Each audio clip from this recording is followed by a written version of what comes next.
Whew, we made it through that weather. That was wild and crazy. So let's talk about what's coming here for New England weather for a little bit. And basically is chilly-ish this morning. It's not too bad, but the temperature is going to slowly be dropping during the day today and overnight tomorrow. We've got a cold couple days ahead of us, but then we're going to be rebounding. So let's look at the details. Here's a look at today's forecast discussion. Oh, good, green screen isn't working. Okay, hold on. Basically, it says some snow flurries are possible today, especially in the mountainous areas. And where you do get a couple flurries, a couple snow squalls are possible as well. Chance isn't super high, but we've definitely seen a signal that it's possible. So just be aware if you get caught in a random snow squall today, it was forecast. So here's a look at temperatures in AG2 Trader, seeing that we're entering that cold period. Friday, Saturday, Sunday, super cold, starting to moderate Monday, Tuesday, and things are going to start warming up mid next week. We're going to have rain that's moving in Tuesday, Wednesday. With that, a similar thing to what happened with this past storm. I'll give you some more details on that in a second. And then things cooling back down right before Christmas. And you know what? Just for kicks, I'll give you a quick first peek at the Christmas forecast at the end of this. All right. Oh, cool. Green screen's not going to work again for me. This is great.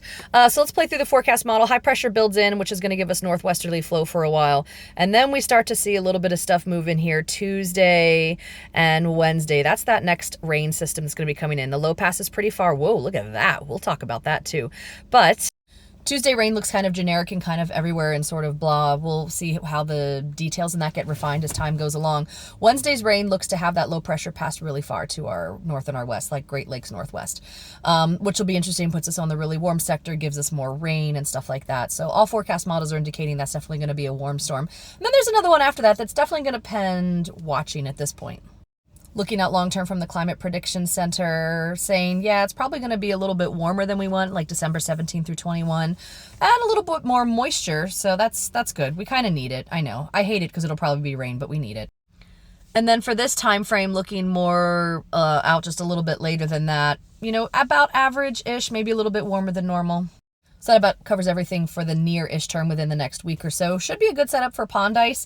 I know I was checking ours kind of this morning and thinking that after everything that happened and all that rain and then these really cold temperatures, hopefully it's still good, so we'll be checking that. Now, Christmas is ending the very end of the forecast model run, so you guys know that we can't really trust it. But what's interesting is the AI models seem to do a really good job pretty far out. They do a better job than the other models do. And they're good at kind of large-scale features. So let's just take a quick peek for kicks and giggles. The 500 millibar picture looks like this, which makes me say we'll probably have some wind from the northwest, so probably a little bit cooler on Christmas. And here's another graphic from the same forecast model showing if you're, in New England, probably cool and dry on Christmas Day itself. So it's probably going to be a little bit more up to what happens between now and Christmas to determine if you're going to have a white Christmas or not, because that model seems to indicate it'll be cool, but no precipitation falling. But let's see. It's a really long period out with brand new sets of models, so we're going to consider this an experiment. So that's what we got for the next couple of, I guess, like 2 weeks really we covered, truly. So nothing too wild and crazy yet. Going to keep our eye on a couple things, but that's the story.